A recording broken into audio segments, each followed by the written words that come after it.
मनसेचे संदीप देशपांडे बोलतायत। तयार करण्यात आले त्यासाठी तब्बल महापालिकेने जवळजवळ 8,000 कोटीचं निधी हा मंजूर केला होता आणि त्याप्रमाणे रोडची कामं चालू झाली। बऱ्याच ठिकाणी सीसी रोड झाले सुद्धा।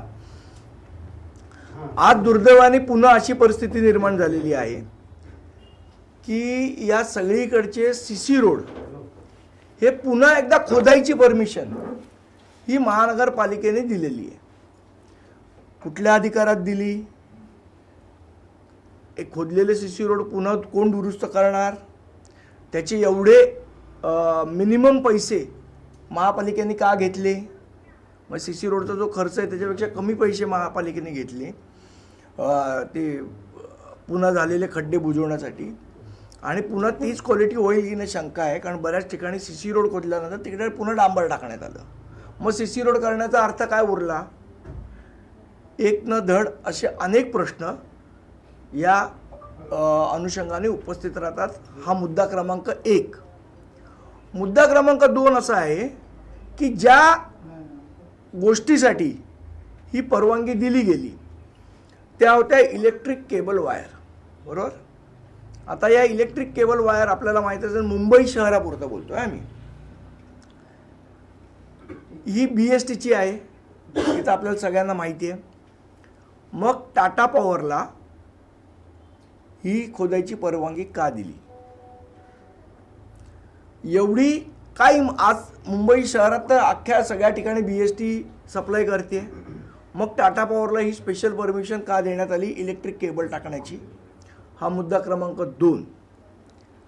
मुद्दा क्रमांक 3 याच्यामध्ये असा आहे की परमिशन तर दिली, पण टाटा पॉवरला जी परमिशन दिलेली आहे त्या परमिशनची ही कॉपी माझ्याकडे आहे, ही आपण बघू शकता। तर या परमिशनच्या कॉपीमध्ये स्पष्टपणे म्हटलेलं आहे की टाटा पॉवर कंपनी लिमिटेडला ही परमिशन दिलेली आहे आणि सब्जेक्ट लिहिलं भवानी शंकर, म्हणजे एका ज्या रोडची परमिशन आहे त्याचे लेटर आहे, पण साधारण अशीच परमिशन ही ऑल ओव्हर मुंबई दिलेली आहे। Bhavani Shankar Marg pertaining to Tata 220 kV Dharavi Mahalaxmi cable link project याच्यासाठी परमिशन दिली। याचा अर्थ इलेक्ट्रिक केबल टाकायसाठी हे ट्रेंच करायची परमिशन दिलेली आहे। आता हे जे फोटो आहेत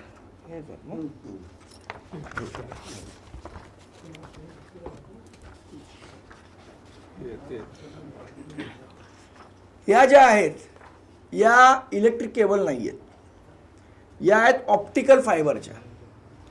आता मुळात परमिशन जर इलेक्ट्रिक केबलची दिली आहे तर मग टाटा पॉवर ऑप्टिकल फायबर का घालते तिथे?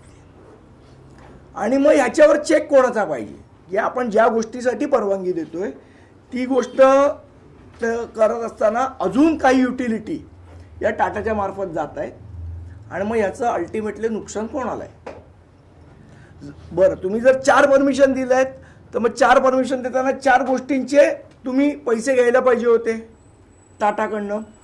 परमिशन जर टाटा पॉवरला दिली आहे तर मग टाटा कम्युनिकेशन ऑप्टिकल फायबर का टाकते?